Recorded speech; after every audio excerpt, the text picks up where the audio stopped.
What comes to mind when you picture life in a medieval castle?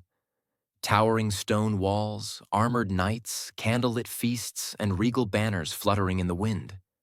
While some of those images are rooted in truth, life inside a medieval castle was far more complex, uncomfortable, and structured than most people imagine.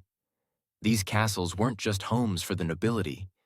They were entire communities sealed within stone walls, buzzing with the activity of dozens, sometimes hundreds of people. From the lord of the manor down to the lowliest kitchen boy, everyone had a role to play, and each day followed a rhythm shaped by status, survival, and centuries-old custom. At the center of castle life stood the lord and lady. The lord was responsible for governance, military defense, justice, and the management of the surrounding lands. His days were filled with decisions, meeting vassals, resolving disputes, inspecting troops, and attending religious observances. The lady of the castle played an equally important role, especially in managing the household. She oversaw the domestic staff, ensured that food stores were adequate, organized events, and raised the children. In the absence of her husband, she could even rule in his stead. Her authority within the domestic sphere was substantial and respected. Supporting them was a dense hierarchy of retainers, servants, and workers. Knights and men-at-arms provided the muscle, both in times of peace and war. They trained regularly, honed their skills with sword and lance, and ensured the castle remained defended. Squires, usually boys in their early teens, served knights and learned the martial and social codes of knighthood. Their tasks ranged from cleaning armor to managing horses to observing strategy in real skirmishes. Pages, even younger, served as junior attendants while receiving basic education in reading, writing, and court etiquette. Beneath the martial class was the living machine of the castle, the household staff. Without them, daily life would grind to a halt. Cooks, scullions, brewers, bakers, and butchers prepared meals for everyone from noble lords to stable hands. Maids, laundresses, and cleaners worked tirelessly to maintain a sense of order amidst smoke, mud, and mess. The steward managed provisions and inventory. The marshal oversaw horses and stables. The butler handled the wine and table service.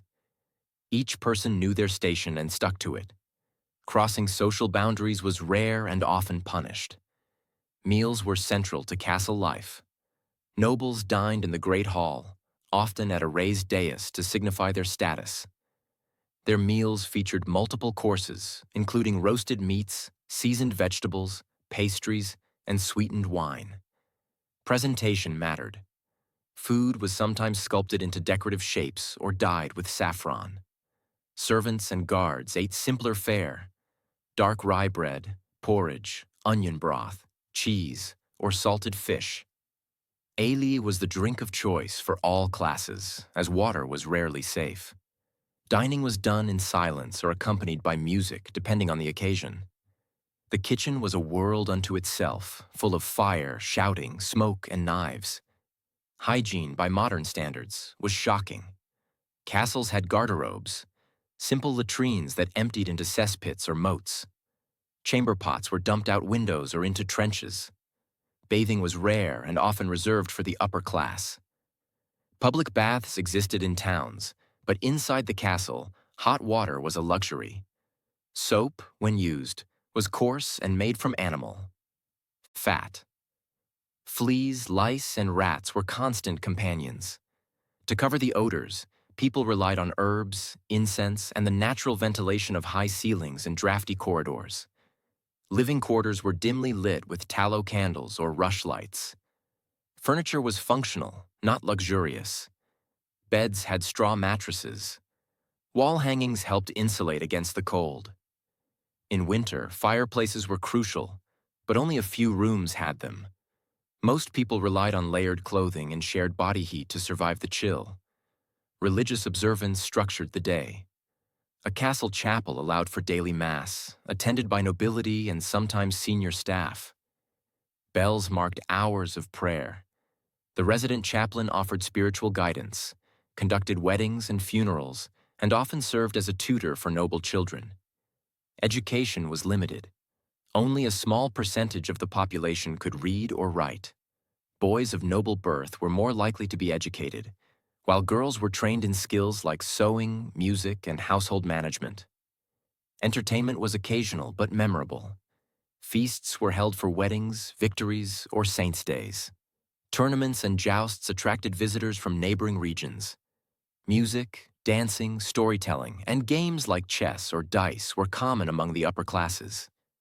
Servants and lower ranks might sing folk songs, tell jokes, or carve small toys. Leisure was brief and precious. Work, however, never ceased. Blacksmiths repaired tools, armor, and horseshoes. Carpenters maintained floors, stairs, and furniture. Masons repaired damaged walls. Stable hands tended to horses and mucked out stalls. Guards patrolled the grounds and manned the watchtowers, especially at night. Some castles operated workshops within their walls, where craftsmen produced everything from candles to chainmail. At night, gates were locked and portcullises lowered. Torches flickered along ramparts. Guards rotated in shifts, watching for intruders, fires, or signs of unrest. The soundscape of the castle changed. Less shouting, more creaking of beams, murmurs in chambers, footsteps in stone corridors. It was quieter, but never truly still. Sleep came uneasily to many, with the cold and the noise of animals or restless neighbors. The atmosphere during a siege was far different. Suddenly, resources were rationed. Civilians from nearby lands might shelter inside the walls, crowding the already tight quarters. Defenders manned the battlements constantly, boiling oil, launching arrows, or bracing for impact. Panic was common. Disease spread quickly. Water grew scarce. Morale depended on leadership and the endurance of those inside.